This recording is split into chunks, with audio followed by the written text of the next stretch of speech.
Trajano e eu, num ambiente muito diferente, felizmente. E eu começo essa conversa, presidente Lula, lhe fazendo a seguinte pergunta.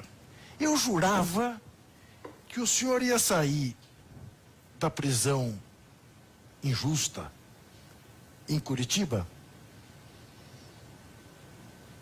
no papel que a lei sempre lhe coube, de conciliar o país. Que o senhor ia sair de Curitiba assim, com Nelson Mandela na cabeça. E vejo que o senhor saiu muito com a Vila Euclides na cabeça. O senhor está mais para Vila Euclides ou para Nelson Mandela? Não, eu nunca larguei a Vila Euclides. Agora, primeiro, quero te cumprimentar, Juca, cumprimentar Thalita, Trajano, dizer para você da alegria imensa de poder estar aqui, ainda não totalmente livre, porque eu estou solto. Sim. Mas a penca de processo está aí, todo dia surge um. A semana passada mesmo eu recebi informação que o Moro pediu para a Polícia Federal abrir mais um inquérito contra mim por conta de um discurso que eu não sei qual é, porque eu não vi ainda, em que eu dizia que esse é um governo de milicianos. É engraçado porque a pressa que eles têm de fazer o inquérito contra mim não é a mesma pressa que eles têm de fazer o inquérito contra o Queiroz. A pressa com que a Polícia Federal, o Ministério Público me acham, não é a mesma pressa que eles acham o Queiroz ou acham os milicianos, sabe, ou alguém que mandou matar a Marielle. De qualquer forma, eu considero que isso faz parte do jogo deles e eu vou tentar suportar tudo isso de bom humor, esperando a briga jurídica para ver o que vai dar. Mas mais Mandela ou Vila Euclides? Deixa eu te dizer uma coisa, Juca. Essa é uma coisa que muita gente fala, muita gente me cobra, muita gente pergunta se eu estou mais radical. Eu não sou um homem radical, nunca fui radical. Eu, às vezes, sou intransigente nas coisas que eu acredito e alguém, para me convencer ao contrário, precisa ser intransigente e me convencer. Veja, você não tem hoje no Brasil ninguém. Você tem os partidos de esquerda, você pega o PCdoB, o PT, o PSB, se você quiser o PSOL, você pode pegar uma parte do PDT, ou pode colocar o PDT todo, sabe? Você faz a separação que você quiser. Mas você não tem mais. O restante dos partidos são os partidos tradicionais da política brasileira que compuseram o esquema de depor a Dilma e compactuaram com tudo o que aconteceu no processo eleitoral. Eu gostaria de estar conversando com muita gente, porque eu tenho uma preocupação com o Brasil, gostaria de estar encontrando soluções para o povo brasileiro. Se eu tivesse com quem conversar, certamente não tinha 2 milhões de pessoas esperando 2 anos na fila do INSS, porque no meu tempo de presidente, o Marinho era ministro do Trabalho, depois foi o Gabas, o trabalhador se aposentava com 30 minutos. Aliás, o trabalhador não levava documento. Ele era comunicado pela Providência. Senhor Juca, que for, o senhor completou 35 anos de trabalho, o senhor já adquiriu o seu direito de aposentadoria. Seu salário será tanto, quando o senhor quiser, venha na Previdência. E você ia ver, demorava 30 minutos, às vezes 5 minutos. Eu vi esses dias uma foto estampada na capa do jornal Estado de São Paulo, e aí aumenta a minha tesão, sabe, dizendo, o trabalhador se aposenta em 5 minutos. E agora, eu vi nos jornais hoje que vão requisitar 4 mil soldados. 7 mil. 7 mil. Pô, tem tanta gente desempregada, para que pegar outro aposentado para fazer? Porque não pega quem está desempregado para ganhar um salário. 30% a mais. Para tentar refazer, sabe, de fazer a fila. Sem competência. Se o Bolsonaro não sabe como fazer, pede para chamar o Gabas está na Bahia ajudando, pede para chamar o Marinho, pede para o ministro conversar com o Pimentel, que foi ministro da Previdência também, foi senador, conversa com alguém 2 minutos para falar que é eu que não quero conversar. Eles é que deveriam falar, não sabemos como fazer. Pelo amor de Deus, ajuda a gente, porra. A gente ajudaria, sabe? Eu cuido da Previdência Social quando eu era diretor do sindicato. Em 1972, Juca, em que a gente dava entrada na aposentadoria, a gente esperava era 3 anos.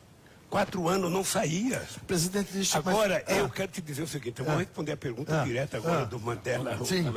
Eu quero te dizer que eu gostaria de ser o Mandela e gostaria que o Brasil tivesse, nesse momento, vivendo, sabe, as mesmas condições que vivia o povo da África do Sul, com a soltura do Mandela, querendo paz, querendo harmonia. Mas nós não temos um governo que quer isso. Então, antes de passar para a Thalita e para o Zé Trajano, eu tenho repetido sempre, entrevistas aqui na TVT, uma frase de um poeta pernambucano, seu conterrâneo, Marcelo Mário Melo, que ele diz ser a favor de uma frente ampla, mas tão ampla, até doer, ele diz, até doer.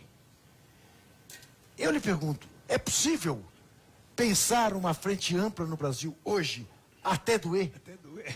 Que caiba, vamos dizer, o Fernando Henrique Cardoso. É preciso saber para que você quer a frente ampla. Por exemplo, quando foi para conquistar as diretas nesse país, nós fizemos uma frente ampla. Sim. Tá? Para conquistar o direito de organizar partido, o direito de eleição, tudo. Agora, na hora que você vai decidir quem é o candidato e o programa que você vai construir, tem a separação e cada um vai para o seu canto. Tá? Então você percebe que tem, numa escada de 10 degraus, você tem um degrau que você entra com todo mundo, depois tem um degrau que você entra com menos gente, e às vezes tem degrau que você vai ter que andar sozinho. Então, hoje, eu acho que é possível você criar uma frente ampla para conquistar de volta a soberania nacional. Hoje é possível. Agora é preciso saber o seguinte, quando você olha no espectro político e você percebe que dentro da Câmara e dentro do Senado eles estão conseguindo aprovar quase tudo que o Guedes manda. Então você tem essa seguinte coisa no Brasil, você tem de um lado o Bolsonaro falando, às vezes até blasfemando coisa que ele mesmo não acredita. Você tem o Guedes governando, porque é o Guedes que diz o que tem que fazer, e você tem o Rodrigo Maia, sabe, fazendo o papel ali de como se fosse um primeiro-ministro, transformando as coisas do Guedes em coisas aprovadas. Tá? Então, quando chega na elaboração dos projetos específicos de interesse do povo brasileiro, não tem como você criar uma frente ampla. Você pode criar uma frente de centro-direita, uma frente de direita, uma frente de centro-esquerda, uma frente de esquerda, coisa que nós já temos. Se você imaginar a minha vida, desde a primeira eleição minha em 89, nós começamos com a Frente Brasil Popular. Sim. Era 3 partidos políticos. Sim. Tá? Depois, nós fomos para a frente ampla na minha eleição de 2006. Né? Em 2002 eu já tinha o Zé Alencar como vice, que era do PR. E você tinha um objetivo, eu vou ganhar para quê? Tá? Então, há vários momentos e várias possibilidades de você que ir à frente, dependendo do assunto que está em pauta. Thalita. Ainda nessa questão da frente ampla, com a eleição de Bolsonaro, esse eixo político ele foi deslocado, né? Tanto é que agora se fala na possível eleição, na possível candidatura de Luciano Huck como fazendo parte de uma centro-esquerda. Então, esse eixo está deslocado. Eu queria saber se a partir disso, quando você fala da formação de uma frente ampla, é preciso radicalizar na esquerda para que você atinja talvez um eleitorado a partir dessa radicalização, mostrando que existe um outro polo. Se você precisa manter esse espírito conciliatório, falando com talvez pessoas, por exemplo, você já disse numa entrevista no passado que você não teria como formar a parceria, formar essa frente com pessoas que apoiaram o impeachment de Dilma Rousseff no passado. Você agora falaria com essas pessoas para formar essa frente ou de fato é necessária uma radicalização da esquerda? Thalita, vamos tentar repor o seguinte. O Luciano Huck, ele não representa a centro-esquerda, ele representa a Central Globo de televisão. É isso que ele representa nesse momento. Porque do lado da esquerda você tem o Ciro Gomes, que tem um partido que tem um posicionamento historicamente de esquerda, ou de centro-esquerda. Você tem o Flávio Dino, que é candidato, o Ciro, que é candidato. Você tem o Haddad, sabe, e o PT, que poderá ter candidato. Você teve o PSOL, que teve candidato. Ou seja, então quem é o centro-esquerda que está com o Huck? Ninguém.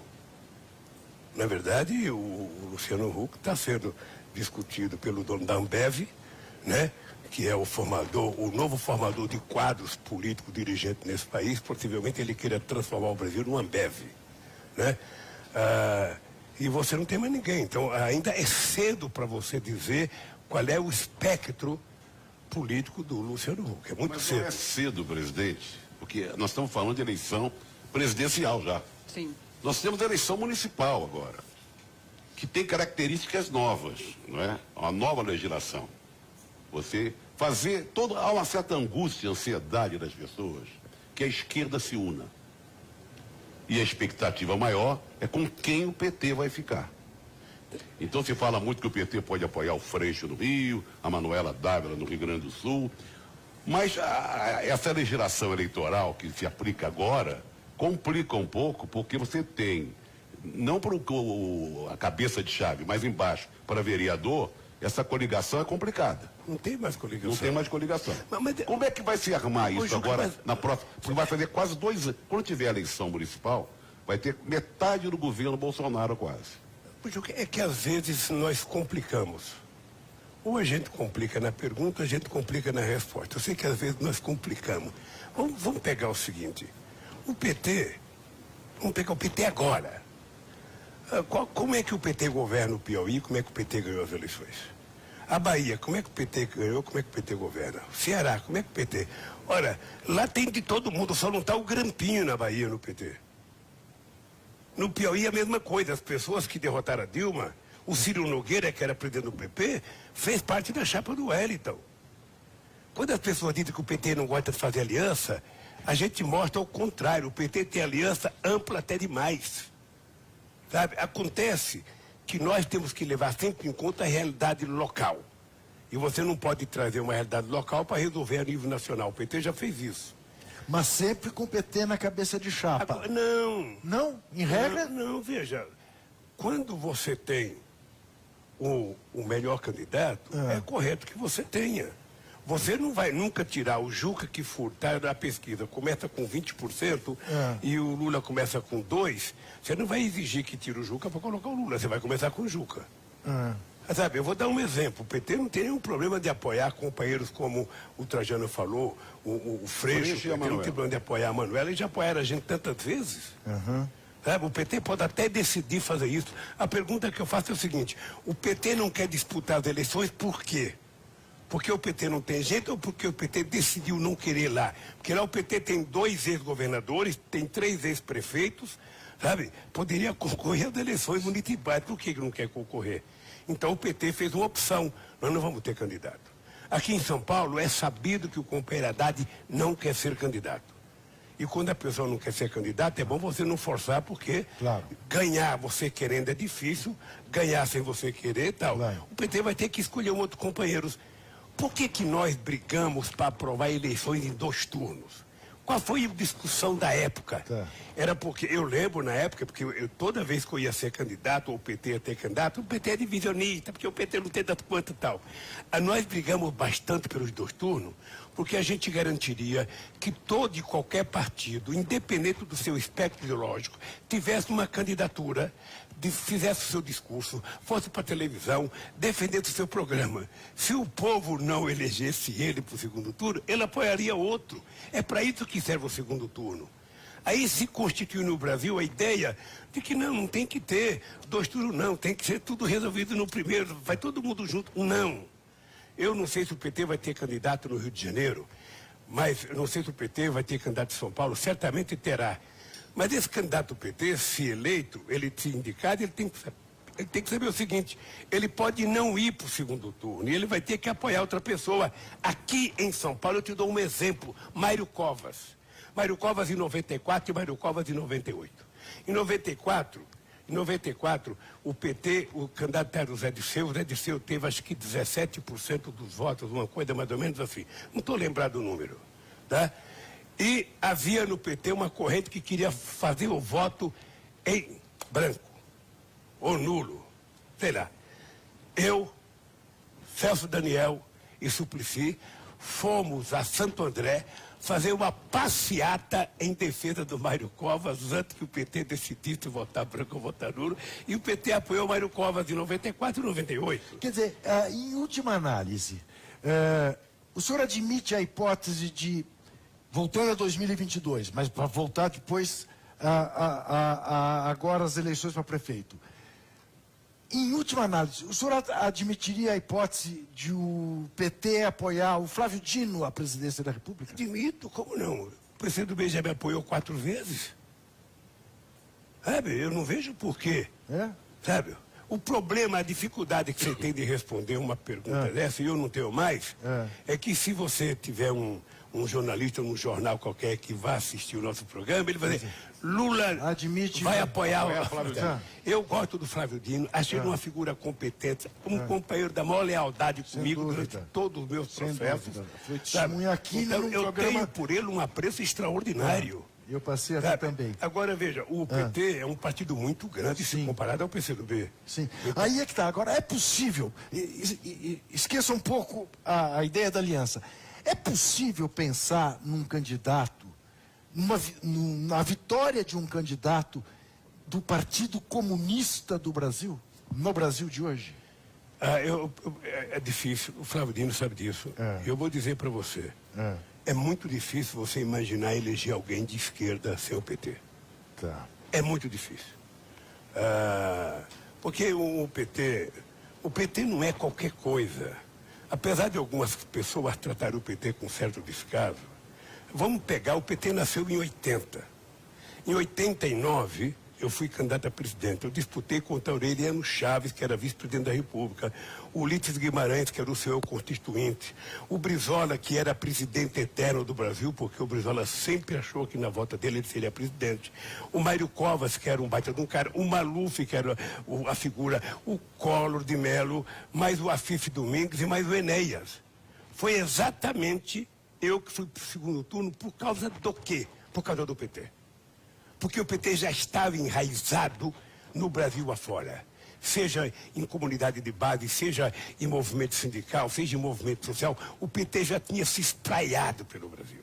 Aí o PT foi o segundo em 89, o PT foi o segundo em 94, o PT foi o segundo em 98, o PT foi o primeiro em 2002, o PT foi o primeiro em 2006, o PT foi o primeiro em 2010, o PT foi o primeiro em 2014 e o primeiro foi o segundo agora em 2018 com a Haddad. Então você percebe que não estamos falando de uma coisinha qualquer.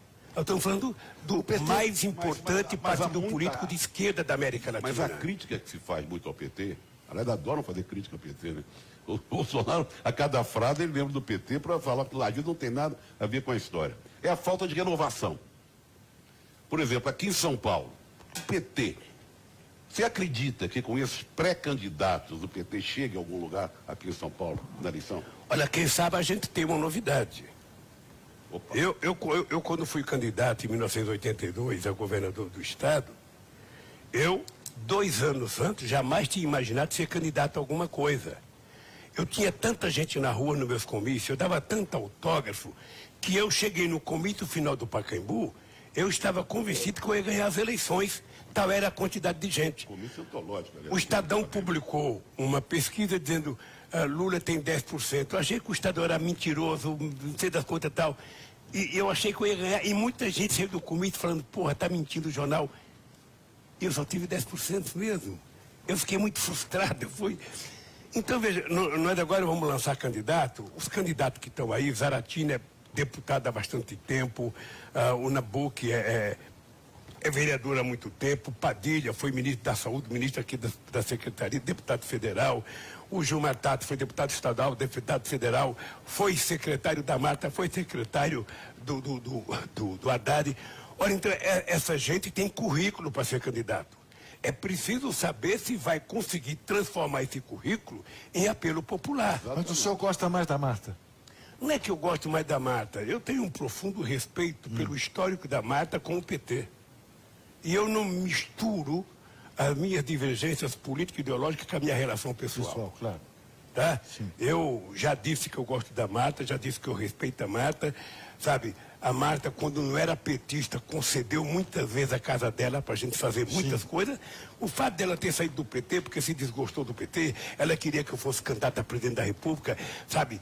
Fez reunião e eu não quis ser, eu mostrei para ela que ela estava errada, ela dizia que errado estava eu, sabe? E depois que deu tudo, não queria, eu falei, tá vendo que eu estava certa, tá vendo que eu estava certa, sabe? Ela saiu ofendendo o PT. O que eu disse outro dia? Bom, depois que inventaram a palavra desculpa, Todo mundo tem um direito a se recuperar e a Mas votar. a militância que Sabe, eu conheço não quero, não, é perdoa, lógico, Marcos. eu sei como é que se comportam os Depois de políticos. entregar flores para Janaína, Eu sei como é que se ficou comportam os complicado. militantes, sabe por quê? Porque eu, em 1985, o PT tinha apenas 5 anos de idade e a gente expulsou do PT Ayrton Soares, que era Bete líder, Mendes. baita de um deputado. A gente expulsou Bete Mendes, que era deputada e uma puta de uma Foram artista expulsos da juntos, Globo. né? Bete Mendes, Foi, Ayrton sim, Soares. sim. A gente expulsou 3 de 8. Isso. E o pessoal dizia que o PT ia acabar, o PT ficou mais forte. Então, outra Trajano, para terminar essa parte da aliança, veja, eu não tenho nenhum problema em apoiar um candidato de outro partido político. Eu não tenho nenhum problema. O que é importante é o seguinte, é que as pessoas não podem, se você pegar o prefeito de Aracaju, ele foi eleito pelo Marcelo Deda. Marcelo Deda era o prefeito, poderia ter apoiado o outro companheiro do PT, não, apoiou um cara do PCdoB. Mas, presidente, Numa qual é o- demonstração que não tem uma coisa definitiva. Qual é o critério para a escolha de um candidato? Porque aqui em São Paulo, por exemplo, uma pesquisa divulgada hoje mostra que, por exemplo, Guilherme Boulos estaria à frente de Gilmar Tato, um possível candidato aqui em São Paulo. De fato, você acabou de dizer que é muito difícil eleger alguém da esquerda nesse momento aqui no Brasil. É fazer o debate ou colocar alguém para vencer? Eu imagino o seguinte, querida, não se iluda com pesquisa. Sabe, o Guilherme Boulos, ele tem recall de uma campanha presidencial. Quando um exército entra em guerra, que é um partido político, depende os generais que você tenha, os soldados que você tenha, depende, sabe, os aparatos militares que você tem espalhados pelo bairro. E o PT é um grande partido aqui em São Paulo. Se você pegar o mapa eleitoral de São Paulo, você vai perceber que você tem um cinturão vermelho em volta de São Paulo, que é muito mais fácil o PT recuperar, se o PT tiver um discurso correto. Recuperar. E como vai recuperar? Hein? E como recuperar? Indo para a rua e falando, o PT, a única coisa que o PT tem que fazer é o PT confirmar, afirmar por que existe o PT. Para que o PT foi criado? O que o PT fez nessa cidade? Você tem dúvida de que foi Marta e Luiz Erundina e Haddad os melhores prefeitos de São Paulo? Você tem dúvida? É só pegar os dados, pega as obras, pega as escolas, pega as benfeitorias da cidade. Você vai perceber. O Dória foi bem, né? Quem? O Dória foi um belo prefeito. Mas nesses Mas a últimos coisa- anos, então, a gente viu a então- construção de um antipetismo muito deixa eu lhe forte, falar. que Não, vai não influenciar. existe. Não existe essa história de antipetismo. Agora tem o antiflamenguismo. Aqui no Brasil sempre teve o anticorintianismo. Sabe o seguinte, como o PT é muito forte, é normal que quem é mais forte, você trabalhar na TVT, você lembra, ou deve ter ouvido, quando eu era presidente do sindicato, a gente só falava da Volkswagen. Não era porque a gente gostava da Ford ou da Mercedes, era porque a Volkswagen era a maior empresa, tinha 40 mil trabalhadores, então tudo era Volkswagen. O PT é muito grande, por isso as pessoas falam contra o PT. Mas veja, você tem que pegar o histórico eleitoral desse Mas ele estava país. falando de como recuperar esse prestígio na rua. Fazendo campanha. Fazendo campanha. O PT tem soldado, tem militante para ir para a rua, em cada bairro, em cada conjunto habitacional, mostrar. Primeiro, eu acho que o PT precisa começar uma campanha defendendo o legado dele. O que o PT já fez na cidade. Depois o PT tem que mostrar o que foi feito nessa cidade no governo federal do PT. Porque eu tenho certeza, e se você pegar o dado você vai ver, que eu trouxe muito mais benefício para São Paulo com o Serra governando do que o Fernando Henrique Cardoso trouxe com o Mário Covas. Eu trouxe mais dinheiro para São Paulo com o Kassab governando do que eles trouxeram para os candidatos deles. Isso me lembra uma questão. Eu me lembro perfeitamente que quando eu visitei, não quando fui fazer a entrevista, quando eu o visitei lá em Curitiba, o senhor me disse que estava vendo muita televisão e que o senhor estava convencido de que era necessário fazer como aqueles programas de TV que o senhor via dos pastores, dos evangélicos, repetindo, martelando as mesmas coisas. Vejo que o senhor hoje tem esta preocupação em relação a conversar com os evangélicos. Faz parte desta recuperação essa conversa? Veja, eu não distingo a pessoa que eu vou conversar, se ele é evangélico, se ele é católico, se ele é ateu. Não distingo.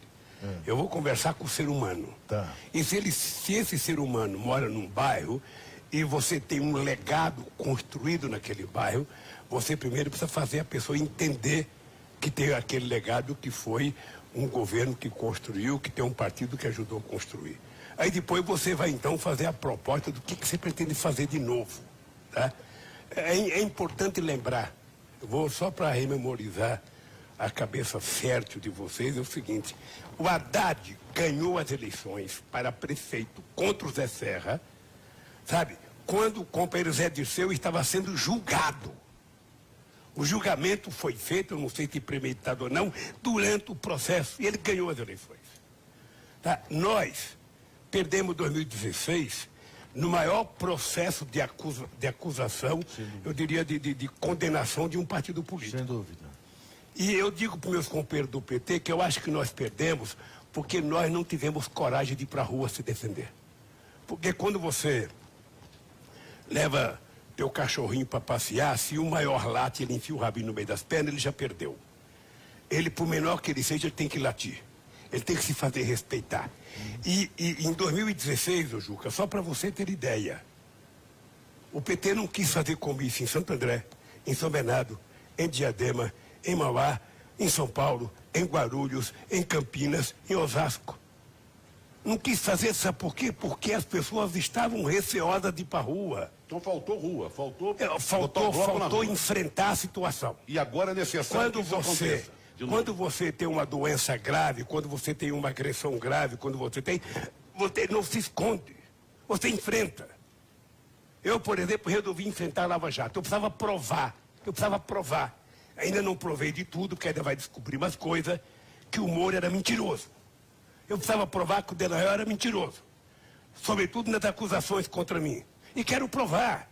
Vai demorar mais 5 anos, mais 10 anos, não tem problema. Eu vou viver muito, viu, Juca? Eu sou teimoso. A morte se prepare, porque não é que eu vou derrotá-la. Um dia ela me pega, mas enquanto eu puder resistir, ela vai ver. Mas e os evangélicos? Os evangélicos, veja, nós temos que conversar. Eu quero até fazer discussão com ele, que eu quero mostrar quem foi o presidente que mais tratou-os com respeito. Quem foi? Pegar coisas concretas que foram feitas por mim. O respeito que eu tinha por ele, a relação que nós tínhamos por ele. Não era aquele negócio de me batizar, não. Eu nunca neguei que eu sou católico. Mas, ao mesmo tempo, eu acho que o Estado tem que ser laico. O Estado tem que respeitar as pessoas, independente da sua fé. Sabe? Então, o Estado tem que respeitar o evangélico, o católico, tem que respeitar a religião judaica, tem que respeitar a região africana. Sabe? Esse é o papel do Estado.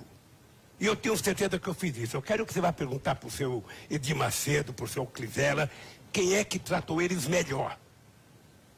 Quem é que tratou com mais respeito e com mais decência? É que eu estou batendo nessa tecla por uma razão. Eu vi uma pesquisa, não sei se o senhor viu, 58% das mulheres negras evangélicas têm um poder muito maior do que a gente é capaz de supor dentro de suas famílias. De convencimento. Isso, de convencimento. E, em regra, esse contingente votou no Bolsonaro. Já votou em mim? Sim. A cada eleição as pessoas mudam de acordo com a quantidade de informações que elas recebem. Eu tenho certeza absoluta que aquele tal de mamadeira que inventaram, eu não vou falar o nome porque eu acho grotesco. Eu tenho certeza que aquilo não pegaria em mim. Tá. Pelo histórico que eu tenho de convivência com essa gente. Tá claro. Então, eu vou conversar com essa gente outra vez. Tá. O PT precisa conversar. O PT tem muita gente evangélica. O que não dá para você ficar quieto. O que não dá para a pessoa contar uma mentira a teu respeito e você fingir que não viu. Tem que ir para cima. Tá. Com respeito, mas você tem que ir para cima. Tá. Eu vejo a agressividade com que os pastores falam com os evangélicos em alguns programas de televisão. É uma coisa muito agressiva. É quase que uma coisa violenta. Sabe? Quer dizer, você pede dinheiro para a pessoa de forma agressiva, você promete um milagre para a pessoa de forma agressiva, Aí se não acontece um milagre, ainda assim é você que é culpado. Porque você não tem fé? Que história que é essa? Então eu acho que tem um espaço para discutir religião nesse país muito grande. Muito grande. Eu quero entrar nessa. Opa, já está se pronto. Eu quero entrar nessa. Eu tenho até um jeitão de ser pastor. Tem até um jeitão. Não, que eu queria. Tô de cabelo branco. Pastor Lula. Pastor, Eu posso ser pastor, pode ser padre. É só a igreja acabar com o celibato que eu topo. Mas o Bento Reza lá, a o missa outro de domingo. Papa antigo, o novo Papa quer acabar, mas o velho não permite. O outro é mais Eu conservador. acho que essa é uma das Aliás, razões um bom pelas filme pra quais gente a igreja recomendar católica enfrenta dificuldade na sua renovação. Falando em filme, agora que eu citei os dois papas, vamos falar do filme do Democracia em Vertigem, que agora é o grande fla-flu do momento. Deixa eu falar só uma compreensão que eu tive dos dois papas primeiro. Eu assisti os dois papas. Eu não sei se eu não consigo compreender, porque eu estou ali na média das pessoas, a média da inteligência nacional. Eu Quem achei... era, presidente? Pare com essa eu modéstia. achei porque que o realmente aí... Menos, como eu diria. Eu achei que É o menos, filme é muito condescendente com o alemão e achei que ele foi mais duro com o Papa Francisco, sabe? Vai ser muito... Agora, fã do- estranhamente, o Boff escreve um artigo Sim, Leonardo sabe, Boff. defendendo o Isso, Ratzinger. que o alemão Ratzinger, né? pois é. Eu li também. Eu não sabia dessas qualidades do Ratzinger vista pelo Boff, mas como eu gosto do Boff e respeito o Boff, eu tenho que levar em conta. Mas o filme Boff que mostra uma foi imagem do praticamente Papa expulso pelo- Ratzinger muito bonzinho, sabe? E mostra aquele período da Ruim, ditadura argentina, Isso. sabe? Que, sinceramente, eu não sabia. O analisou ali, né? Com todo respeito ao Eu conhecimento. achei que o filme foi muito bom pro Papa, sabe? E muita coisa fictícia, né? Porque aquelas conversas não existiram. Tem até um jogo de futebol. Democracia em Vertigem, meu caro. Eu O senhor assistiu? assisti. Lá em Curitiba? Assisti lá em Curitiba. Ah, lá em Curitiba. É. na Porque cadeia. quando nós entrevistamos a Petra, aliás, hoje é quarta-feira, amanhã o Entrevistas repete a entrevista com a diretora Petra Costa, que está indicada para o Oscar e está doendo o cotovelo de tanta gente. A imprensa teve dificuldade de dar essa notícia, como é que pode?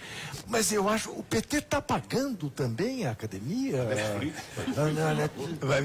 Vai ver que eles vão dizer que o PT comprou a academia. Sim, ué. Já estão dizendo. Mas não teve Filho do Lula que comprou, né? Mas não teve um maluco aí tempos atrás que disse que o PT estava pagando o New York Times? Tem. Olha, há uma coisa aqui que é assim. Quando eu vi o filme, eu pedi para dar, foi até pedir para o Stuka, depois eu pedi para falar com a Petra. Eu achei que a grandiosidade do documentário da Petra, sabe, foi a narrativa dela. A sinceridade da narrativa dela, a verdade colocando dela. inclusive as coisas da família dela, sabe, com a naturalidade extraordinária que eu não sei quantas brasileiras ou quantos brasileiros teria coragem da seriedade. Então eu fiz questão de dizer o seguinte, olha, foi uma atitude brilhante e quando ela ganhou, eu liguei para ela e falei, olha, você pode ficar certo que a tua narrativa é um dos pontos fortes do teu documentário. Legal. Então, Pela ao sinceridade. contrário do ex-capitão, ele viu e gostou. Ele Porque o viu outro e não gostou. viu e não gostou. Não viu e não gostou, é genial. Né? Eu queria fazer uma pergunta aqui em cima desses 2 meses e meio que você mesmo diz que está solto, mas não está livre. Você já teve contato com a militância, com líderes de outros partidos, encontrou familiares, amigos e gente do povo também. O povo encontrou. Não talvez do jeito que você gostaria, mas encontrou com muita gente. Quando entrou na Polícia Federal, passou lá 580 dias, e agora você revendo essas pessoas, no olhar dessas pessoas, na fala dessas pessoas, na angústia dessas pessoas, qual o paralelo que dá para fazer? Eu fui outro dia na Polícia Federal que fui tirar passaporte. Eu não quis mais pegar passaporte diplomático, coisa que eu tenho direito. Eu fui na Polícia Federal pegar. Aliás, acho que está pronto hoje ou amanhã. Eu vou ter que pegar meu passaporte, sabe? Porque aí eu preciso comunicar a alguns juízes que eu tenho um convite para ir a Paris receber o título de cidadão presente, que não é pouca coisa. Que não é pouca coisa. Então, eu estava querendo fazer uma visita à Alemanha, eu estava querendo fazer uma visita à Inglaterra, eu estava querendo fazer uma visita à Espanha e a Portugal. Depois eu gostaria, sabe, de com um tempo mais para frente, ir a Harvard, aonde o Moro vai tanto, o Deolé vai tanto, falar um pouco deles. Espero que eles tenham coragem, quando eu estiver lá, eles compareçam para me vaiar, porque eu quero dizer o que eles são, na verdade. Sabe?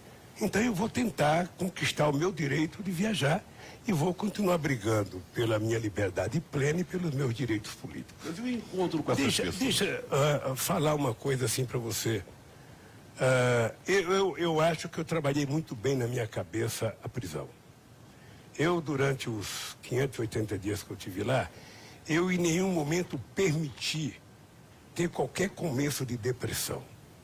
Tudo para mim que acontecia, por pior que fosse, eu tinha na cabeça que tinha muita gente do povo pior do que eu. Então eu não tinha que reclamar.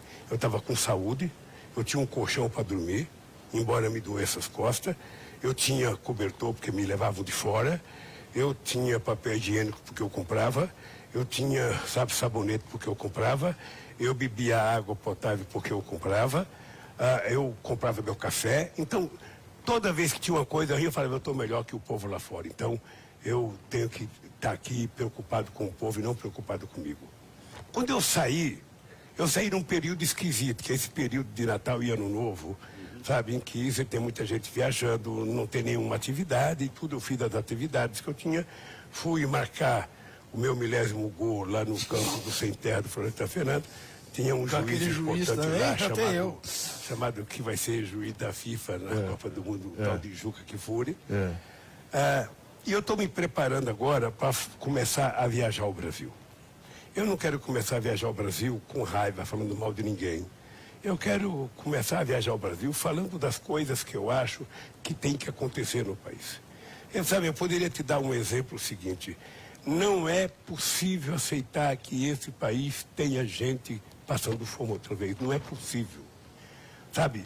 Em nome de tudo que possa ser sagrado, não é possível um país do tamanho do Brasil ter gente passando fome. Não é possível o presidente da República ficar regateando se vai dar 1.039 ou 1.045 de aumento do salário mínimo. Ele só tem que saber que no meu governo o salário mínimo aumentou 74%. Ele só tem que saber que no meu governo, 94% das categorias de trabalhadores que fizeram acordos salariais ganharam acima da inflação. Ele só tem que saber que é possível e é bonito as pessoas tomarem café, almoçar e jantar todo dia.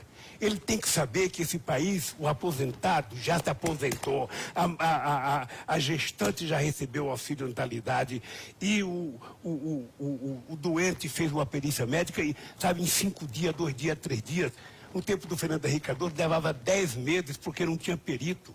Sabe, ele mandou embora por causa de uma greve. E agora, sabe, quando nós entregamos o governo, a aposentadoria já era feita em 30 minutos no máximo. Ora, então ele tem que saber que esse país pode ser consertado. Eu quero viajar para isso. Quero viajar para defender uma política de cultura para esse país. Não é possível que um artista da qualidade do Wagner Moura tenha feito um filme. Eu vi uma entrevista dele dizendo que não ganhou 1 centavo até agora. Não ganhou 1 centavo. Está censurado no Brasil. E não consegue lançar o filme porque tem uma censura que não se sabe de quem. Eu até tinha sugerido no Ato de Cultura do Rio de Janeiro que o Wagner Moura poderia fazer uma frente de lançamento, eu toparia participar, para lançar ele no Vale do Agabaú, para lançar ele, sabe, no centro do Rio de Janeiro. Vamos lançar na rua. Vamos deixar o povo ver. E vamos mostrar a mediocridade de um governo que acha que pode ter o direito de censurar um filme porque está contando uma parte da história que ele não gosta.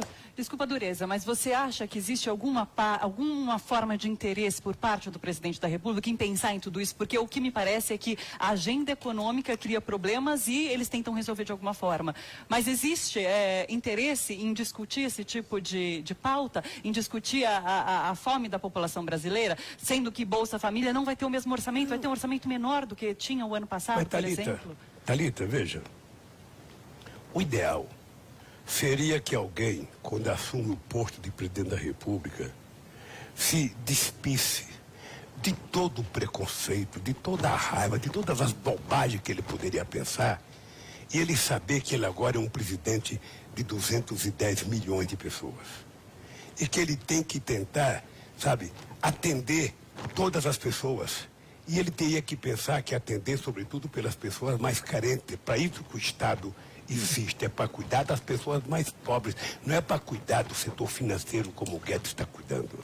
Não é para destruir direito trabalhista como eles estão destruindo.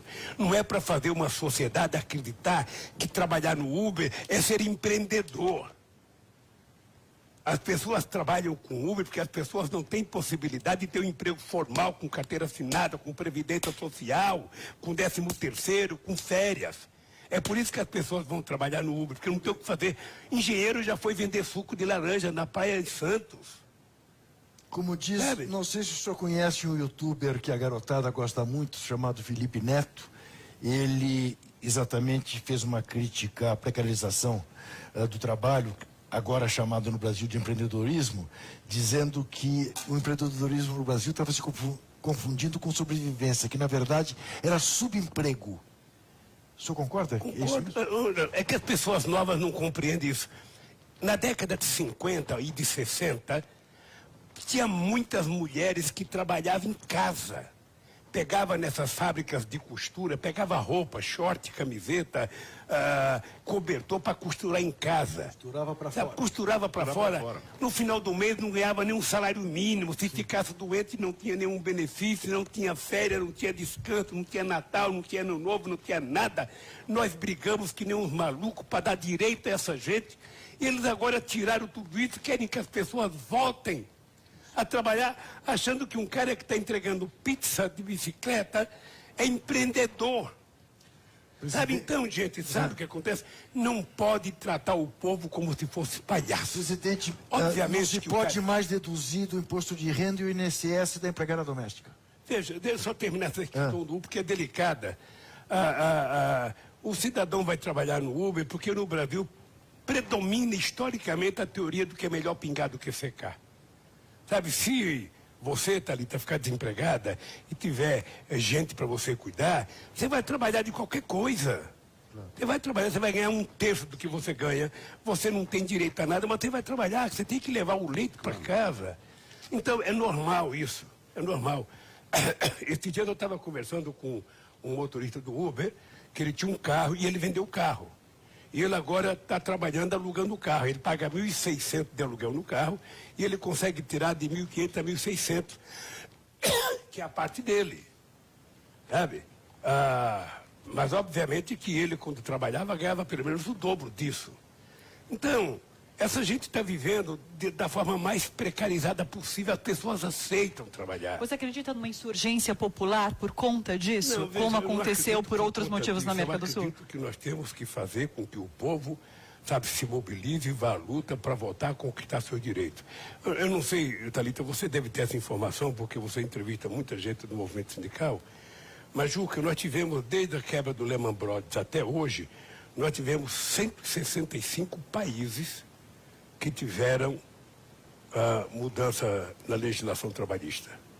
175. Só 3 teve alguma melhorinha, o restante foi tudo para pior. Ou seja, nós estamos voltando ao tratamento que antes da escravidão. Ou seja, e estão dizendo que isso é bom. E o que faz o ministro da Fazenda? Você não vê ele dizer a palavra crescimento, a palavra desenvolvimento, ele só fala em vender. Eu quero vender, eu quero vender, eu quero vender, eu quero vender. Ele deveria ser presidente, sabe, de uma associação de mascate e nunca ele ser ministro da Fazenda, porque ele não tem criatividade, ele não pensa no Brasil, ele só quer saber de vender. Como é que pode? Quando vender tudo, no que a gente vai arrumar dinheiro? Eu vou voltar o negócio da andar pelo Brasil. Como está estruturando isso na sua cabeça? Vai começar quando? Olha, de que modo vai acontecer? Deixa só compreender o seguinte, olha, eu quero andar dentro de um projeto. Eu quero estar junto com os outros partidos políticos, quero estar junto com o Boulos, quero estar junto com o Flávio Dino, quero estar junto com a Haddad, quero estar junto com a CUT, quero estar junto com a Força Sindical. Ou seja, eu na verdade sonho em alguns movimentos, mas um deles que me chama a atenção é a gente tentar criar uma consciência da soberania nacional. Sabe, a soberania nacional não é defender uma empresa, é defender um país. É defender da mesma forma que a gente defende as nossas fronteiras, nós temos que defender as nossas riquezas no solo e no subsolo. A gente defender a nossa floresta, a gente defender a nossa água, a gente defender a qualidade da nossa educação, da nossa saúde, defender investimento em pesquisa. Sabe, é uma coisa, sabe, total.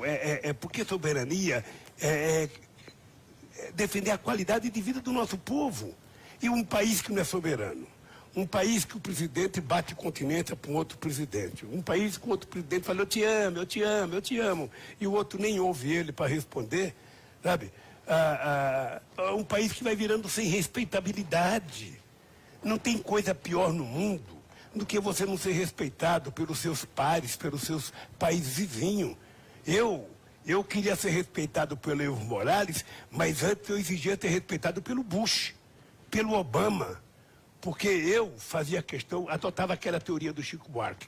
Eu não grito com o Evo Morales, sabe, e não falo baixo com os Estados Unidos, eu falo igual com os dois. O Brasil tem tamanho, e eu vivi isso, graças a Deus, graças ao trabalho de um companheiro como o Celso Amorim, graças à compreensão do povo brasileiro, eu vivi um momento em que o Brasil era respeitado. O Brasil era respeitado contudo, pela Rússia, pela China, pela Índia, pelos Estados Unidos, pela Alemanha, pela França. O senhor está com seus bens bloqueados até hoje. O processo do quadrilhão, do PowerPoint, o senhor foi absolvido. As palestras agora, a Polícia Federal diz, não, elas todas aconteceram, elas são legais. Isso. Há 5 anos, investigando isto. E todas por conta do Estuquinha, eles têm filme de todas, porque todas eram filmadas. Claro. Eu fazia questão de ter um discurso por escrito, eles pegaram todos os meus discursos, acho que tiraram cópia para aprender a fazer discurso. Tiraram cópia de tudo, eles têm matéria de jornal do meu debate, ele tem filme do meu debate, ele tem entrevista minha com vários presidentes e eles ainda estão há 5 anos e ainda mantêm os meus bens bloqueados. E como é que faz para sobreviver com os bens bloqueados? Eu sobrevivo, sobrevivo. Eu tenho um salário de aposentadoria, não sei se você sabe. Eu tenho a anistia política, recebo um salário, acho que é 8 mil e poucos reais. Eu não tinha entrado com o pedido da minha aposentadoria por tempo de serviço, que já venceu há mais de 20 anos, e eu não quis reivindicar exatamente porque eu ia ser eleito presidente da República, eu não queria ter 2 aposentadorias. Então, não reivindiquei. Fiquei 20 anos, agora fui tentar reivindicar. Não sei se vai liberar ou não. A fila do INSS vai complicar, vai demorar muito. Não sei se vai demorar. Não sei se vai liberar. Junto com 2 não sei se vai liberar ou não. Tá? Eu sou um cara, o Juca, é o seguinte, eu sou um cara de baixo, como é que fala? De baixo consumo. Sabe? Eu não vou em restaurante, duvido que alguém até me vista no restaurante, há mais de 30 anos que eu não vou no restaurante. Eu não vou beber em boteco, não paro em balcão. Depois que eu saí da cadeia, nenhum terno meu serve para mim, eu ainda não comprei nenhum, só comprei esse paletó aqui chique para vir aqui hoje. O senhor emagreceu, sabe? Eu emagreci, acho que uns 9 quilos. Presidente, deixa eu... 9 quilos? Hein? 9 quilos? É. Mas eu nos últimos meses, lá na Polícia Federal, que o senhor bateu eu estava andando Na esteira. Estava andando 10 quilômetros por dia. Eu colocava um pendrive na televisão e eu ficava vendo o pendrive e andando. Tá. Às vezes o cara estava falando uma coisa que eu não gostava, eu aumentava. Corria mais. E quando falava uma coisa boa, eu diminuía para ouvir. O presidente, o senhor disse que é uma pessoa de baixo consumo, que não sai muito de casa. Eu gostava de ouvir música, cânticos gregorianos. E seriado, você está assistindo Merli agora, é isso, não é? O seriado catalão. Eu terminei de assistir. Terminou, 3 temporadas. Contar o final que não, nem quero saber o final. É triste, né? É triste. Então, presidente... Eu até fui ligar para Marlene Chauí esses dias, para convidar ela para fazer uma palestra. E eu falei para Marlene Chauí, eu gostaria que você assistisse o Merli. O Merli. E eu queria que você me contasse se está correto as coisas que ele fala dos filósofos. É verdade, aquilo está correto, sim. Quer dizer, não sou Marlene Chauí para dar essa resposta. Presidente, eu só quero retomar uma questão, porque o Trajano tocou nisso, e eu queria voltar um pouco, porque eu acho que certas coisas que o senhor viveu passam um pouco despercebidas, e eu sei que por mais duro que seja, tentar voltar a elas é importante. O senhor falou aí que cada uma notícia que o senhor tinha nos 581 dias, o senhor lembrava que tinha gente em pior situação e pensava no Brasil e relevava aquilo que estava acontecendo com o senhor. Mas o senhor teve algumas dores que são dessas que não se curam durante o período que o senhor teve lá. Tá bom, perder um irmão é terrível, mas faz parte. E era mais velho que o senhor. Era natural que ele fosse antes. Mas o senhor perdeu um neto, perdeu o Arthur. Como que é superar isso, lidar com isso? Eu acho que não se supera. Tá. A morte de uma criança na idade do Arthur não supera. E você fica com um pouco de remorso, porque você fica falando, porra, se eu tivesse liberdade, quem sabe, como ele ficava muito em casa, a Marlene ficava muito em casa, o Sandro ficava muito em casa, depois que a Marisa morreu, o Sandro ia muito lá em casa, então certamente eu poderia estar em casa quando ele chegou, sabe, com dor de cabeça, e quem sabe eu pudesse ter levado ele junto com a Marlene rapidamente. Então você fica sempre com isso. Mas deixa eu te contar, a morte de uma criança, eu acho que a morte de um filho, de um neto, é uma coisa insuperável. Eu até disse para a Marlene, eu não vou te falar nenhuma palavra para te confortar, porque não tem conforto. Não tem. Vamos rezar para que o tempo se encarregue de fazer você amenizar o teu sofrimento. Porque você não consegue lembrar. O Arthur era uma criança muito especial. O que me deixou meio puto com a morte do meu irmão Vavá é que eu queria ir no enterro do Vavá. Não, e a decisão foi a mais esdrúxula possível. Ou seja, permitiram que eu fosse a São Paulo, mas que eu não fosse ver o Vavá que fosse me ver. Ou seja, decidiram que o Vavá ia no quartel me ver e que não podia ter empresa, não podia ter ninguém. Olha, como é que eu ia exigir que os parentes levassem um defunto para me ver no quartel? Seria eu que tinha que levar meu irmão. Macabro, né? Eu achei isso de uma grosseria. Eu achei de um gesto de desumanidade que eu não consigo compreender como é que alguém toma uma decisão dessa. Então me ofendeu muito.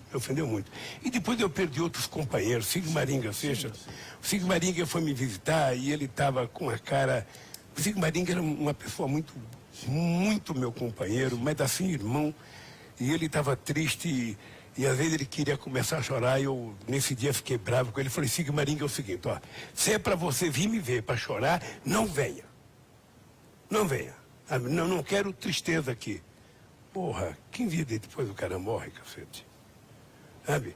O doutor Gu, que era o médico que fazia acupuntura, puta merda, uma pessoa que eu nunca pensei que fosse morrer, de tão saudável que ele era, morreu. Teve um câncer e morreu. Foi na China e não conseguiu. Então, Juca, a gente vai aprendendo. A gente vai aprendendo a lidar com esse sofrimento, sabe? Eu, às vezes, não ia tomar banho de sol porque o tempo estava feio. Ao invés de ficar puto da vida, eu falava, porra, tem tanta gente que não consegue tomar banho de sol. Tem tanta gente que ainda mora em caverna na China, pô, por que eu tenho que ficar lamentando? Presidente, e o Corinthians, que falta ele faz ou lhe fez o Corinthians no seu dia a dia? Bom, lá a gente não podia ver esporte porque só tinha TV aberta, você só via, sabe, alguns programas chatos pra cacete, mas você via o futebol do Corinthians, de vez em quando tinha o futebol. Eu fiquei triste, o Corinthians está muito ruim. Sabe, eu sou de uma tese em que o time de futebol precisa compreender a lógica do Real Madrid, a lógica do Barcelona, a lógica dos times ingleses. Ou seja, se você quer lotar o estádio, se você quer ganhar dinheiro, se você quer vender camiseta, você tem que ter um time bom, porra.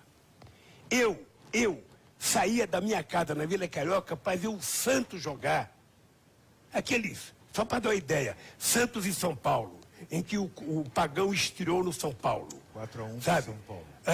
E que São Paulo ganhou de 4-1 com o Santos fugindo de campo. Pelé foi expulso, aí depois caiu o Durval, depois caiu o Mengão, depois caiu. Eu estava lá porque eu gostava do bom futebol. Eu fui ver o Palmeiras jogar muitas vezes, porque o Palmeiras tinha um timão.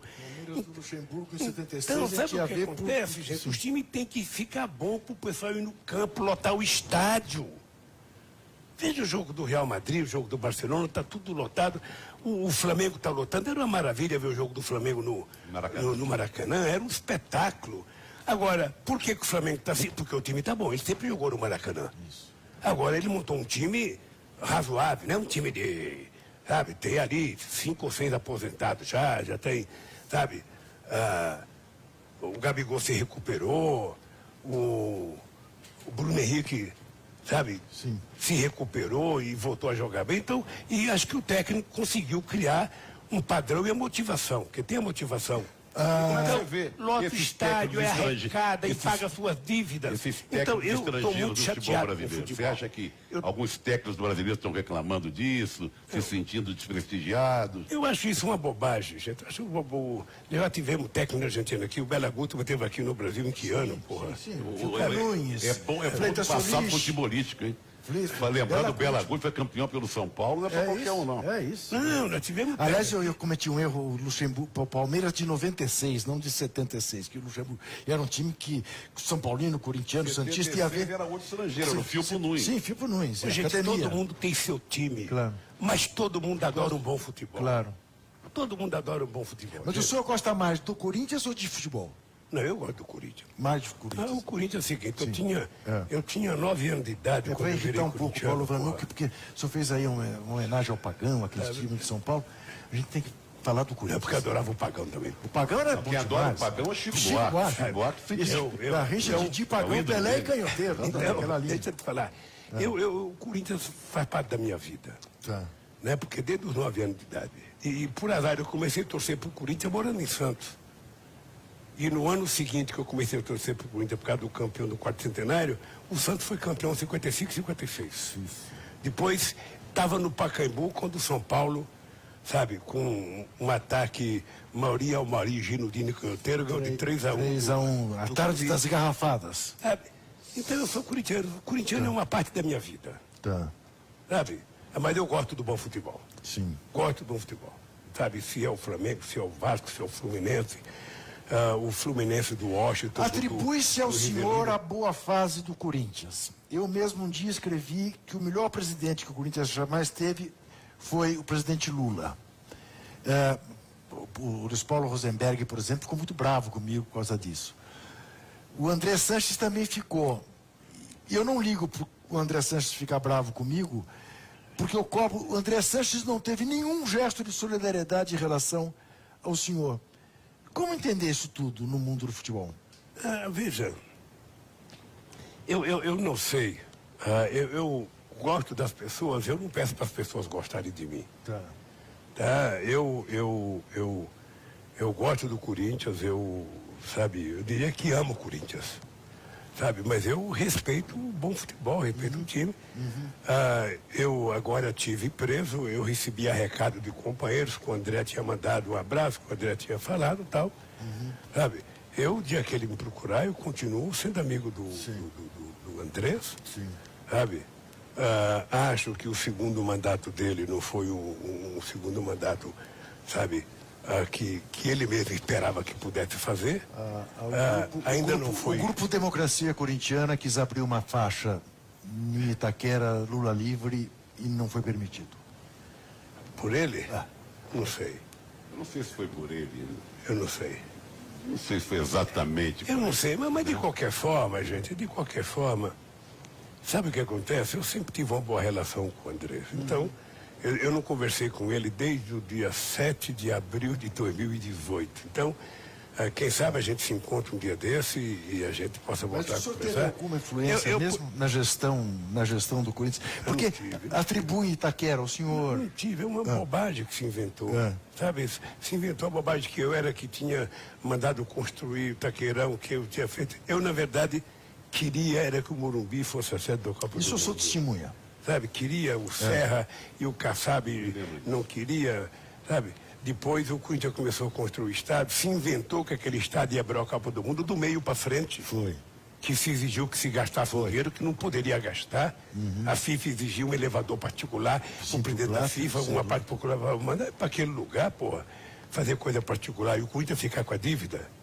Depois, sabe o que eu penso? Eu não conheço detalhe, Mas eu acho que o Corinthians, em algum momento, foi presunçoso e não resolveu o negócio da publicidade logo do estádio. Tá. Eu acho que, sabe aquele negócio, eu posso mais, eu vou ter mais, eu vou ganhar mais, sabe? Eu não vou casar com a Thalita porque eu vou encontrar 50 mulheres mais bonitas. Não apareceu mais bonita. E a Thalita não casou com a pessoa. Então, meu caro, foi isso. E se o time não tiver bom, não vai arrumar. Se o time não tiver bom, não vai arrumar. Vai arrumar mesmo, então. Gente, Agora já era. Você é anticorintiano. hein? Antes não, é a verdade. Não, liga gente, pro olha, cara dizendo que ele é acho Estou respeitando vocês. Não, ele não está respeitando. Esse papo assim de Tem corintiano aí, vou te contar. Não. Esse tricô que vocês estão fazendo. Não, mas eu com posso esse falar, time. eu tô andando preocupado agora, sabe por quê, Trajano? Porra, nós estamos vendendo moleque com 16 anos e comprando velho com 35. É isso. Não pode ir para frente.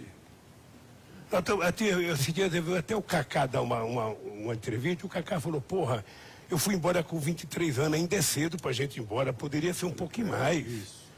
Poderia jogar aqui até Pelo um menos 20 uma Copa poucos do anos. Mundo, você disputar uma Sabe? Copa, duas. Porque senão a molecada vai e volta pra cá, daqui a pouco você vê o Tite fazer uma convocação e você não conhece ninguém. Ninguém. Onde jogava aquele cara? Aí você vai pro YouTube procurar onde jogava aquele cara, que time que ele era. Sabe, não é correto isso. Com o futebol brasileiro não é correto. Se bem que lá também, você pega os times melhores da Europa, você vai perceber que tem 10 estrangeiros no time de titular, não tem quase nenhum. Sem dúvida nenhuma. Sabe? Os ingleses, principalmente, E são também seleções. atrapalha o crescimento do futebol lá. Mas o problema é o seguinte, é que o futebol é uma máquina de produzir dinheiro, né?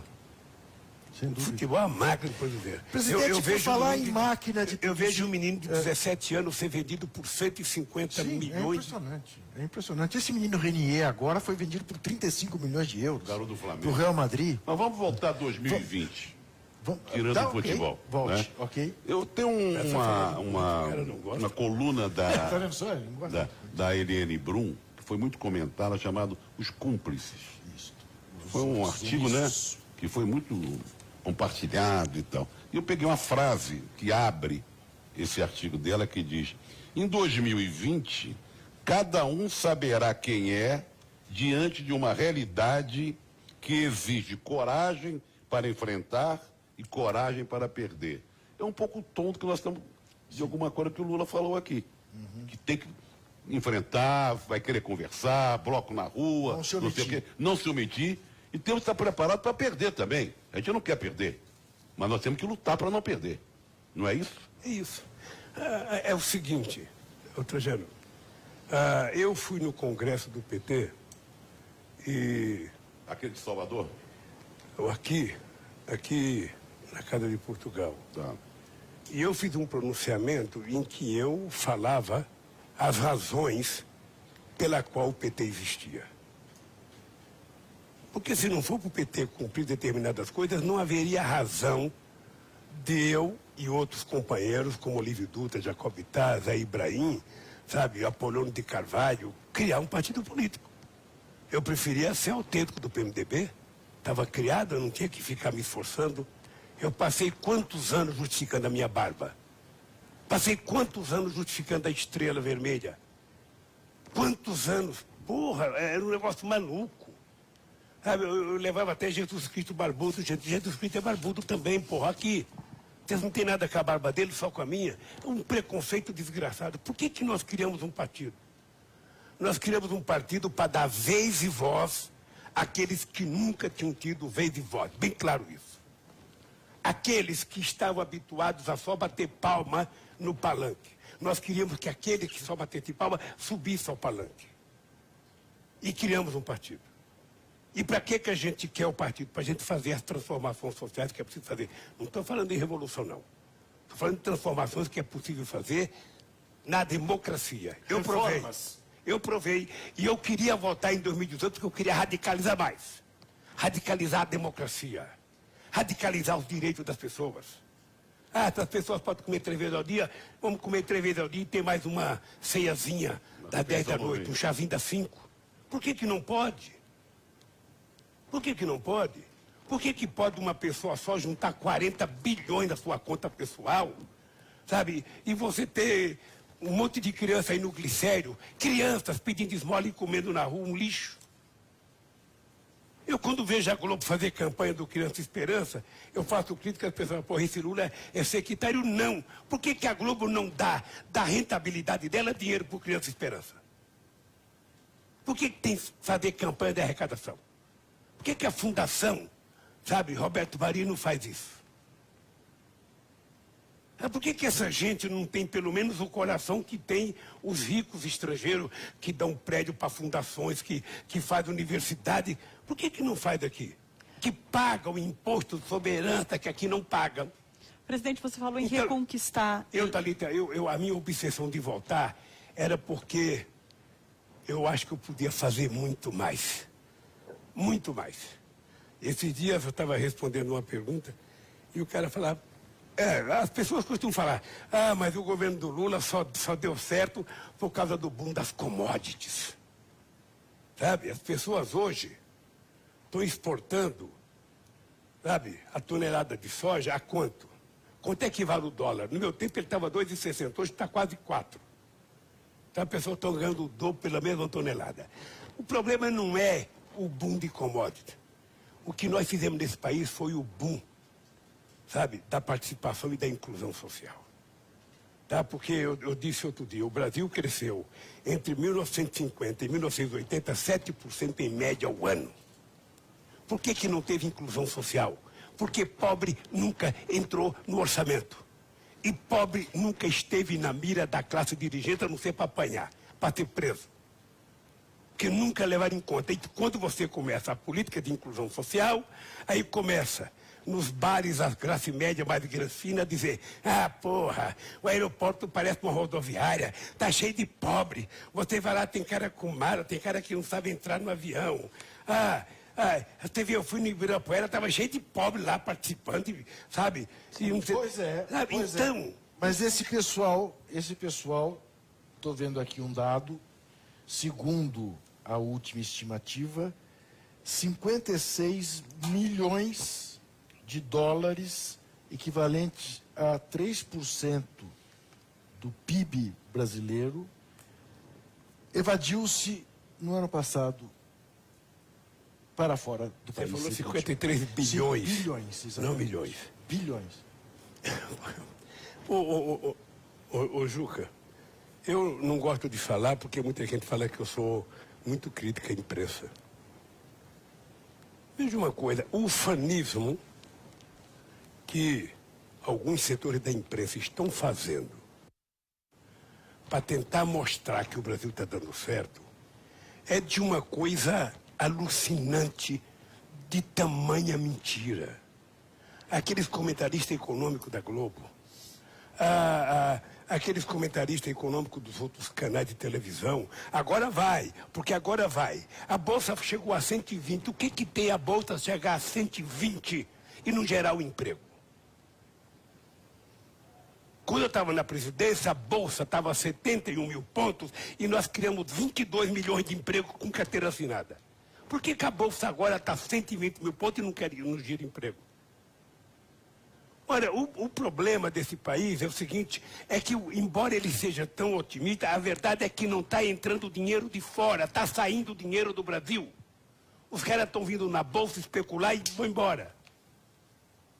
Você está lembrado que há 10 anos atrás a grande preocupação nossa era criticar a taxa de juros, Selic, porque a gente ficava fomentando o sistema financeiro, não é isso? Por causa dos títulos. Agora está lá embaixo a taxa Selic. Você viu alguém reclamar? Não, sabe por quê? Porque os bancos não estão ganhando mais dinheiro com título. Eles estão ganhando dinheiro no fundo de aplicações da própria Bolsa. E vão tirando o dinheiro para fora. Sabe quanto dinheiro entrou no último ano que eu governei esse país? 65 bilhões de dólares. Então, você sabe o que eu penso? O Bolsonaro e o Guedes, e mais que ele quiser, poderia, sabe, pegar... Eu tenho um livro aí, que eu não sei se eu dei para vocês, se eu tiver meu livro aí, depois alguém me traz aqui para me dar para o Juca, que eles fariam ler, só para criticar a gente, mas também para copiar. Se eles copiar, eu não vou dizer que é plágio. Se eles voltarem a dar comida para o povo, dar emprego para o povo, pagar salário para o povo, respeitar o povo, eu não vou dizer que é plágio, não. Você não torce para esse governo dar errado? Não dá para torcer. Em nome da coisa mais sagrada que eu tenho na vida, não dá para torcer para dar errado. sabe? Porque quando ele dá errado, quem perde é o povo. Eu quero que ele faça, sabe, o que precisa ser feito. Mas não vai conseguir. Hein? Você sabe que eles não vão conseguir, porque eles não pensam assim, eles não querem isso. Quando as pessoas não conseguem, as pessoas... E sabe por que eles não mudam mais rápido? Porque tem muito puxa-saco. Você veja, não é fácil as pessoas que torceram tanto para derrubar o PT, que torceram tanto para o impeachment da Dilma, que rezaram e fizeram até procissão por Lula ser preso. Não é fácil essa gente agora, sabe, encontrar uma rota de fuga e deixar de defender o governo. Eles agora têm que engolir. Tem que engolir. Eles estão percebendo que a comida não está boa, é indigesta, vai engasgar. Mas enquanto o Guedes estiver entregando o patrimônio público para eles, está ótimo. Está ótimo. Então, eu não quero que continue assim. Pelo amor de Deus, eu quero que esse cara acabe logo com esse negócio do cara ficar 2 anos esperando a fila da Previdência. Sabe, que se libere isso. Você acha que esse governo completa esse mandato? Chama o Gabas, que era funcionário da Previdência. Chama o Pimentel, que era deputado, senador do Banco do Brasil. O for amigo do Bolsonaro. O Bolsonaro tem um pouco de humildade. Chama o cara e falou, Gabas, porra, me ensina aqui como é que faz, cacete. Ao invés de eu trazer mais 4.000 soldados ou 7.000, me dá uma dica aqui, porra. Como é que eu faço isso aqui? O cara vai ensinar. O cara vai ensinar. Para dar errado. Você disse que não. Eu estava dizendo, e o Fernando Henrique Cardoso teve uma greve da perícia médica da Previdência Social. O Fernando Henrique Cardoso acabou com a perícia médica, sabe, pública, e contratou terceirizado. Quando eu cheguei na presidência, você sabe que o cara se machuca, ele fica os primeiros 15 dias por conta da empresa, depois ele passa para a Previdência. Se não tem perícia, esse cara não volta a trabalhar. Se ele não volta a trabalhar, quem está pagando é a Previdência. É o dinheiro público que está sendo gasto com uma pessoa que poderia ter voltado a trabalhar. Demorava de 9 a 10 meses cada perícia. Nós recontratamos o pessoal da Previdência Privada e nós fizemos uma mudança e criamos um número 35. O cara do Iapoque é o Chuí.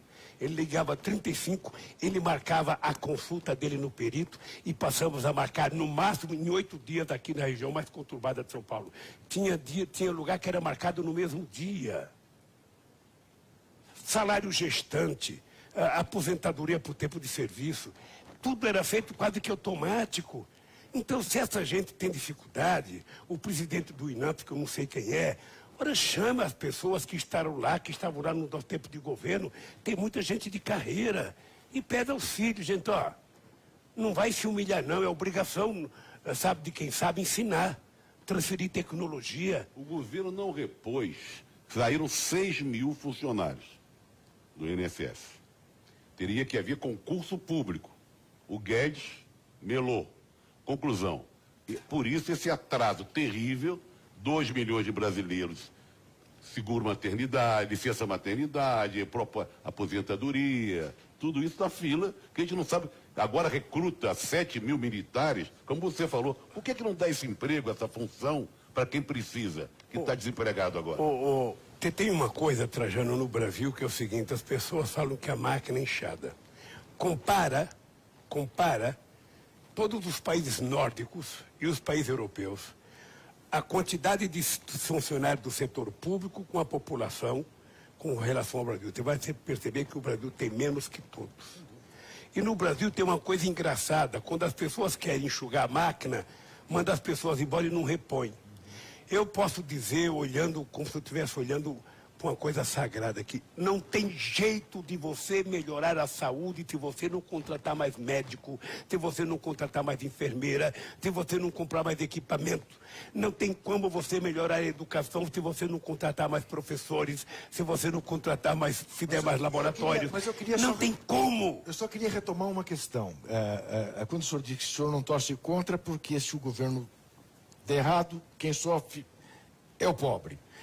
Eu tenho um amigo que, assim que o Bolsonaro ganhou a eleição, cunhou para mim a seguinte frase. Se esse governo der errado, vai ser uma merda. E se ele der certo, também vai ser uma merda.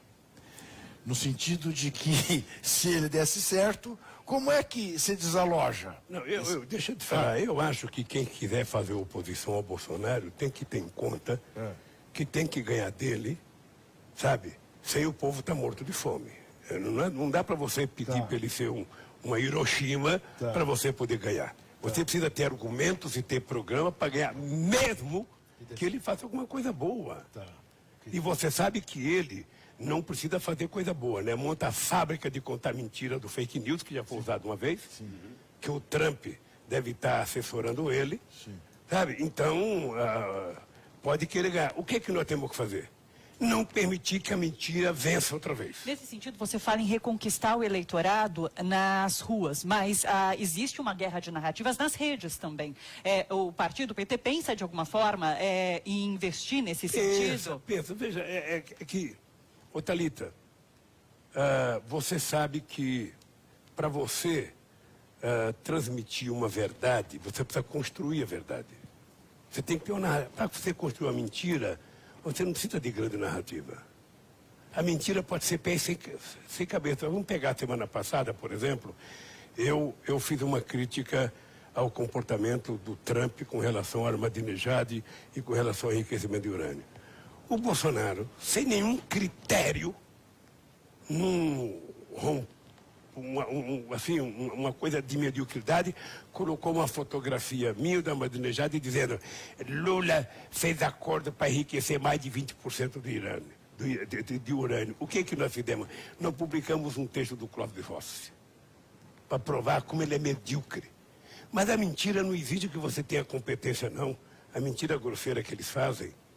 Você sabe que o meu filho Fábio já foi dono da Friboi, já foi dono da VAP, a casa da Isano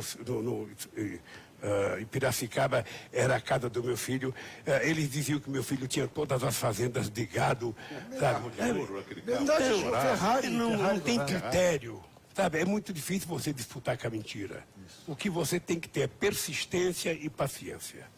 Mas você acha que hoje é mais importante fazer essa disputa nas redes do que talvez até nas ruas? Não, são duas coisas. Uma coisa não substitui a rede. Eu sou um velho político. Não tem nada que substitua um pegar de mão. Foi assim, um olhar no olho. Não tem nada. Foi assim que fiquei namorado. Não tem nada. Olha aqui. A relação política é química. E quando a química combina, ela é duradoura. É por isso que essa gente, Thalita, fica nervosa. Como é que podem bater tanto no Lula? Pensa bem. Quantos anos faz que eu apanho? Se você pegar as 4 revistas brasileiras, tirando a Carta Capital, você vai perceber que eu já devo ter mais de 100 capas contra mim. Se você pegar os jornalões, você vai perceber que eu tenho pelo menos umas 300 primeiras páginas de cada um contra mim.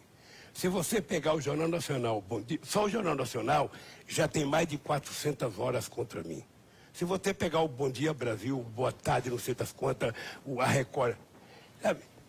O Aécio não aguentou uma capa da Veja. Uma capa da Veja, o bichinho se escondeu, sabe? E eles sabem que eu não tenho uma relação fictícia com a sociedade. Eu tenho uma relação de sangue, sabe? Eu tenho relação com as pessoas, sabe, de muitos anos. E não é de restaurante chique em São Paulo, não. É de comer em acampamento. Sabe, é de conviver com ele na porta de fábrica, nas greves. Então essa relação não termina assim. Então você não tem noção do orgulho que eu tenho, sabe, que vai passar para a história como uma das coisas mais fantásticas, que foi aquela vigília na porta da Polícia Federal. Aquela gente, poderia ter gente humilde, sabe, fica lá 580 dias com sol, com chuva, com frio, com calor, sendo ofendida, sabe, por ex-delegado da Polícia Federal que é lá, por vizinhos que denunciavam, e aquela gente não arredou o pé, cantando todo dia, bom dia Lula, boa tarde Lula, boa noite Lula. É um negócio que não tem preço. Isso não é possível fazer pagando. Isso é possível fazer com muita solidariedade. E essa relação, graças a Deus, eu consegui fazer junto com o povo. Presidente é por isso que eu digo Lula. O seguinte, o sucesso do meu governo se deve única e exclusivamente à capacidade, sabe, de governar do povo brasileiro. Eles acreditaram e deram força para que a gente pudesse fazer as coisas que nós fizemos nesse país. Então, eu estou aí nessa briga com muita disposição, muita disposição, e vou tocar minha vida. Eu gosto de brigar, gosto de conversar, sou homem de paz. Pois, presidente, Mas não levo desaforo. nós ficaríamos aqui conversando a tarde inteira, não fosse o Stucker estar mandando a gente parar, porque o senhor sabe que o senhor tem um diretor de imagens que é um verdadeiro tirano, mas eu quero lhe dizer que... Não, e ele está metido agora porque... Ele ganhou o Oscar, né? Ele tá no Oscar. Ele já está pensando em comprar o smoking para ir lá. Não, é impressionante, ele está em... O senhor não queria nem saber. Ontem até fotos ele mandou para mim. Mas tudo bem. Presidente, eu lhe agradeço muitíssimo mais essa entrevista. Eu vou acabar fazendo um livro só sobre as nossas entrevistas, porque estou virando um especialista em entrevistá-lo. Agradeço muito esse Assina embaixo. companheiro José Trajano, a nossa Thalita Galli. Obrigada. Dizer a você que agora mesmo vai começar o jogo São José e Grêmio pela Taça Santiago, que a TVT está transmitindo, e depois do jogo não vai dormir tão cedo, porque ainda tem um documentário sobre São Paulo que você não pode perder. E esse é o presidente Lula, para quem gosta e para quem não gosta. Mas é o presidente Lula. Poucos países no mundo já tiveram um presidente como esse. Até a próxima.